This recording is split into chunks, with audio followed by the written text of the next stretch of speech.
होगा हे राजन। महेश्वर और सब पापों से नाश करने वाले भगवान ने इस प्रकार कहकर उनके उपरांत अर्जुन के लिए परम ऐश्वर्य युक्त दीप्त रूप दिखाया। उस अनेक मुख और नेत्रों युक्त तथा अनेक अद्भुत दर्शनों वाले, बहुत से दीप्त भूषणों से युक्त और बहुत से दीप्त शस्त्रों से हाथों में उठाए हुए देखा। जब भगवान ने दिखाया अर्जुन ने रूप, तो विराट रूप दिखाया। विराट रूप में भगवान ने अर्जुन को इतना कि पूरी सृष्टि में जो कुछ है वो सब भगवान श्री कृष्ण में नजर आया। हे देव, आपके शरीर में संपूर्ण देवों की तथा अनेकों भूतों के समुदाय को और कमल के आसन पर बैठे हुए ब्रह्मा को तथा महादेव को और संपूर्ण ऋषियों की तथा दिव्य सर्पों को देखता हूँ। हे संपूर्ण विश्व के स्वामीन, आपके अनेक हाथ, पेट हैं, मुख हैं, नेत्रों में युक्त तथा सब ओर से अनंत रूपों वाला देखता हूँ। हे विश्वरूप, आपके ना अंत को देखता हूँ और ना मध्य को, ना आदि को ही देखता हूँ। जब विराट रूप दिखाया तो अर्जुन समझ गया कि ये ही परमेश्वर है, इसके अलावा कुछ भी नहीं। पर कहते हैं कि जहाँ पर कृपा राम की हुई वहाँ पर कृपा करे सब कोई। जब परमात्मा का ऊपर हमारे हाथ हो जाता है तो हम जो अच्छा कार्य करते हैं वो और आगे आगे बढ़ता जाता है। हे विष्णु, आपके में मुकुट युक्त, गदा युक्त, चक्र युक्त तथा सब ओर से प्रसन्न तेज का पुण्य प्रज्वलित अग्नि और सूर्य के सदस्य ज्योति युक्त, देखने में अति गहन और प्रेम पूर्वक सब ओर से देखता हूँ। इसलिए हे भगवान, आप ही जानने योग्य परम अक्षर हैं, अतिथि परम ब्रह्मा परमात्मा हैं और आप ही इस जगत के परम आश्रय हैं तथा आप अनादि धर्म के रक्षक हैं और आप ही अविनाशी सनातन पुरुष हैं। ऐसा मेरा मत है महाराज। देखो, भगवान चाहे तो 5 साल के बच्चे में भी ज्ञान उत्पन्न हो जावे और भगवान चाहे तो 55 साल को हो जावे तो भी हमें की होनी, खाली बस दमादम करना जाना। 5 साल का मतलब ध्रुव जी हुए, प्रहलाद जी हुए। प्रहलाद जी ने भगवान की भक्ति करी तो पिता भी हिरण्याकश्यप जो था उनसे भी भगवान प्रहलाद जी ने कह दी कि अगर राम को नाम लोगे तो आपकी विजय, नहीं तो आपका भी अंत हो जाएगा। यहाँ रामायण यही बताती है कि रावण ने जब तक धर्म का काम किया, जब तक तो आगे पास सब कुछ रहा, हो जैसे ही अधर्म का काम स्टार्ट किया उसके पास भी कुछ नहीं रहा। 14 भुवन पति एक होई। आप अगर धर्म पे चलते हो तो सिद्धियां सब आपके साथ रहेंगी और जहाँ अधर्म पे चले नहीं वहीं आपकी। तो हमारा इतने कलयुग में क्यों लोग वह अधर्म कर रहे हैं तो भी मजा कर रहे हैं। बोले कि पहले की एफडी जमा है, वो एफडी खर्च हो रही है और जब वो एफडी जब सब खर्च हो जाएगी तो वही महाराज आ जाएंगे रोड में। क्योंकि भगवान को रोडपति और करोड़पति दो ही काम आवे, दूसरो तीसरो तो आवेज गन। क्या हुआ कि एक महात्मा जी अकबर की सभा में गया, करोड़पति और रोडपति भगवान को कार्य क्या है वो बता रहे हैं। साधु गए तो साधु ने जाते ही अकबर ने जुहार करी, साधु ने की। तो अकबर बोलो कहाँ से आ रहे हो फकीर जी? कि भगवान अल्लाह जहाँ पहुँचा देवे वहीं पहुँच जाते। कि तुम्हारा भगवान क्या करता है? कि हमारा भगवान तो यही करता है। तो बोले अगर ज्ञान गंगा बहानी है तो पहले हमें ऊपर बैठाओ और आप नीचे बैठो, क्योंकि जब ज्ञान गंगा बहती है तो गुरु को ऊपर बैठाते हैं और शिष्य को नीचे बैठना चाहिए। तो अकबर ने बीरबल से कही, बीरबल सीट मांग रही है। बोलो सीट देनी पड़ेगी महाराज, क्योंकि ज्ञान गंगा बहानी है। तो कही ठीक है सीट दे दी। सीट देने के बाद में अकबर बोला हाँ भाई अब बताओ तुम्हारा भगवान क्या करता है? तो बोला अगर ज्ञान गंगा वाणी है और ज्ञान चाहिए तो पहले ये जो ताज तुम्हारे सिर पे रखा है इस ताज को और मेरे को पहना दे, क्योंकि जब तक ये ताज रहेगा अभिमान अंदर भरा रहेगा। तो महाराज बीरबल से बोले बीरबल ताज मांग रही हो। बीरबल बोलो महाराज अगर ज्ञान गंगा वाणी है तो ताज भी देना पड़ेगा। ठीक है ताज दे दियो। ताज देने के बाद में बोला अकबर हाँ भाई बता तेरा भगवान क्या करता है? बोला देखो महाराज अभी मैं जब आपके पास आया तो मैंने आपको 3 बार जुहार करी थी, ऐसे आप भी मेरे सामने 3 बार जुहार करो, क्योंकि मैं ऊपर बैठूंगा और आप नीचे खड़े हो। अकबर बोलो बीरबल, बीरबल देख ले जुहार मांगे, बोलेगा महाराज ज्ञान गंगा वाणी है तो ये भी करना पड़ेगा। 3 बार करी, हाँ बोलो अब बोलो क्या है। तो हमारे महाराज बोले, फकीर बोला कि ये अकबर अब तक तेरे समझ में नहीं आई। बोला क्या? कि देख थोड़ी देर पहले मैं आप ऊपर बैठे हो, मैं नीचे खड़ा, और अब देख ले मैं ऊपर बैठा हूँ और आप नीचे खड़े हो। यही हमारे परमात्मा का काम है कि रोड़पति को करोड़पति बना देवे और करोड़पति को रोड़पति बना देवे। जिसके अंदर अभिमान बढ़ जाता है वो मनुष्य फिर नीचे गिरने में 1 मिनट भी नहीं लगेगा।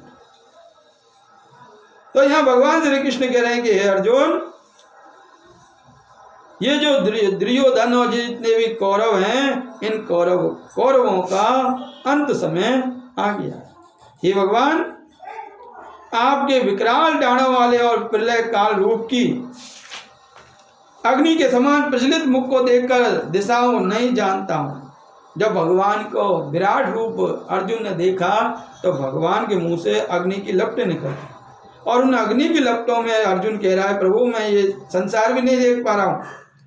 हे जगन्निवास, आप प्रसन्न हो, मैं देखना चाहता हूं कि वे सब धृतराष्ट्र के पुत्र राजाओं के समुदाय सहित आपसे प्रवेश करते हैं। भीष्म पितामह, द्रोणाचार्य तथा कर्ण और हमारे पक्ष के भी प्रधान योद्धाओं सहित सबके सब वेग युक्त आपके विकराल डाणों में भयानक मुख में प्रवेश करते हैं।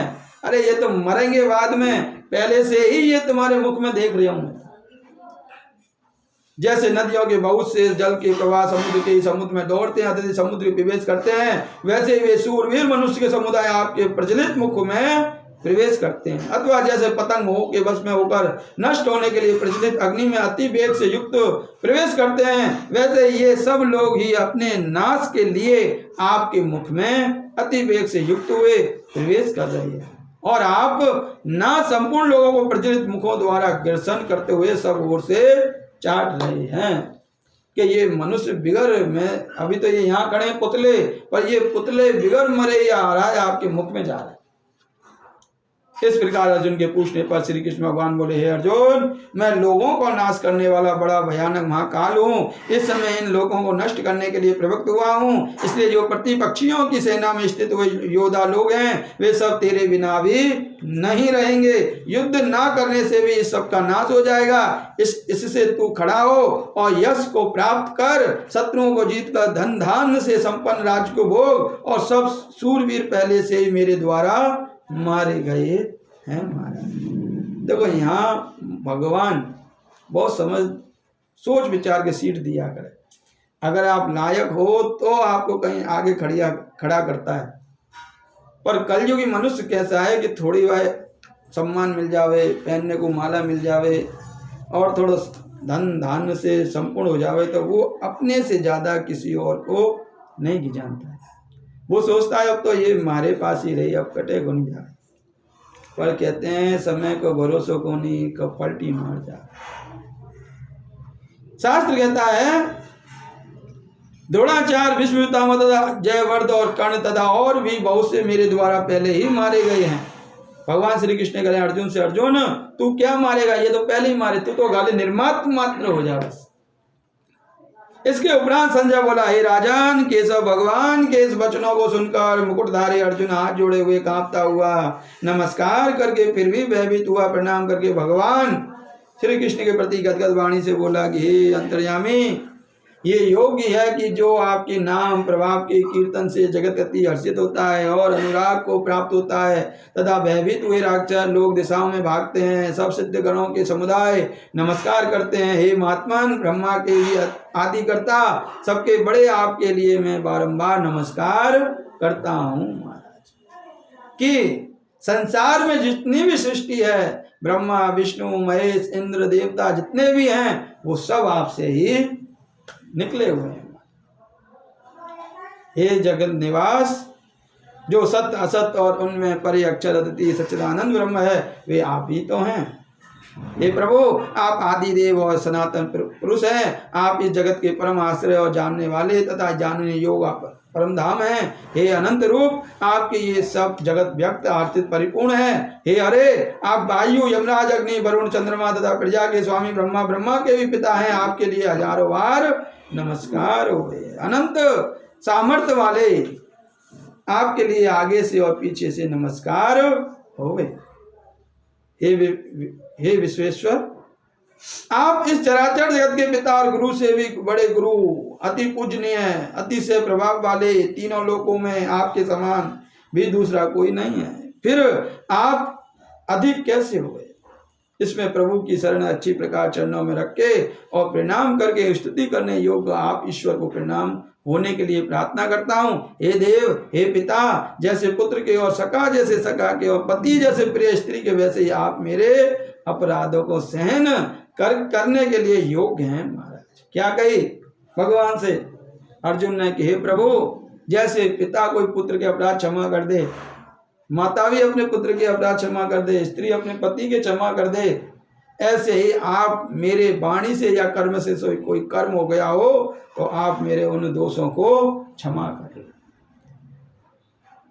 हे विष्णुमूर्ते, मैं पहले ना देखे हुए आश्चर्य में आपके इस रूप को देखकर हर्षित हो रहा हूँ और मेरा मन भय से अति व्याकुल भी हो रहा है। इसलिए हे देव, आप उस अपने चतुर्भुज को मेरे लिए दिखाइए। हे देवेश, हे जगत निवास, प्रसन्न होइए। हे विष्णु, मैं वैसे ही आपको मुकुट धारण किए हुए तथा गदा और चक्र हाथ में लिए हुए देखना चाहता हूँ। इसलिए हे विश्वरूप, हे सहस्त्रबाहु, आप उस चतुर्भुज के रूप को दिखाइए। इस प्रकार अर्जुन की प्रार्थना पर सुनकर भगवान श्री कृष्ण बोले, हे अर्जुन, अनुग्रह पूर्वक मैंने अपनी योग शक्ति के प्रभाव से ये मेरा परम तेज में सबका आदि और सीमा रहित विराट रूप तेरे लिए ही दिखाया है। महाराज देखिए, भगवान सिर्फ भगवत के ही बस में रहता है। आप सवा मुनि चढ़ाओ, चाहे महाराज हजारों रुपया की माला चढ़ाओ, भगवान में कोई मतलब नहीं है, क्योंकि भगवान और हंसता है कि देख मैंने दिया और मारे माते ही खर्च लुटा रही है, अभिमान चूर्ण।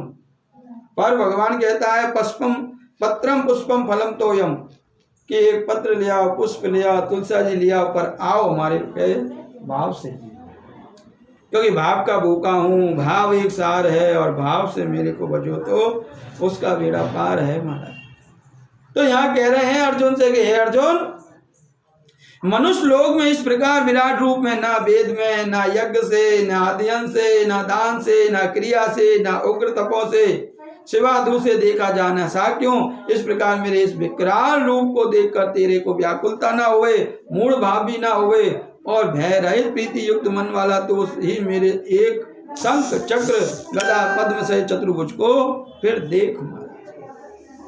हे अर्जुन, उसके उपरांत अर्जुन बोला, हे जनार्दन, आपके इस अति शांत मनुष्य रूप को देखकर अब मैं शांत चित्त हुआ, अपने स्वभाव को प्राप्त हो गया हूँ। इस प्रकार अर्जुन के वचनों को सुनकर श्री कृष्ण भगवान बोले, हे अर्जुन, मेरा ये चतुर्भुज रूप देखने को अति दुर्लभ है कि जिसको तूने देखा है, क्योंकि देवता भी सदा इस रूप के दर्शन करने की इच्छा वाले होते हैं।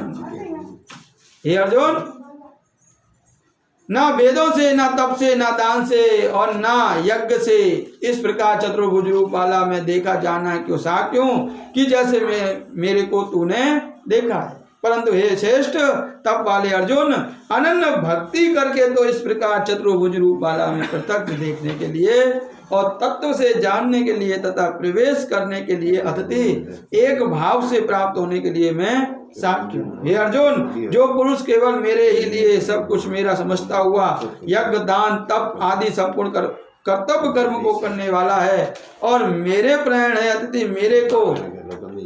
मेरे को आश्रय और परम गति मानकर मेरी प्राप्ति के लिए तर्पण है तथा मेरा भक्त है, अतिथि मेरे नाम गुण प्रभाव और रहस्य के श्रवण कीर्तन मनन ध्यान पठन पाठन प्रेम सहित निष्काम भाव से निरंतर अभ्यास करने वाला है और आसक्ति रहित है, अतिथि स्त्री पुत्र और धनादि संपूर्ण संसारिक पदार्थों में स्नेह रहित है और संपूर्ण भूत प्राणियों में वैर भाव से रहित है। ऐसा वे अनन्य भक्ति वाला पुरुष मेरे को ही प्राप्त होता है। बोल श्री कृष्ण चंद्र भगवान की जय, गीता माता की जय। श्री कृष्ण गोविंद हरि मुरारी, हे नाथ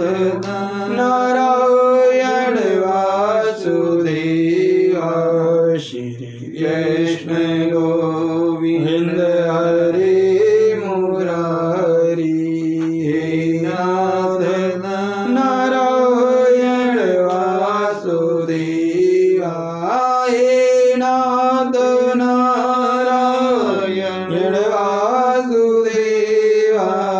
हे नाथ नारायण वासुदेवा। श्री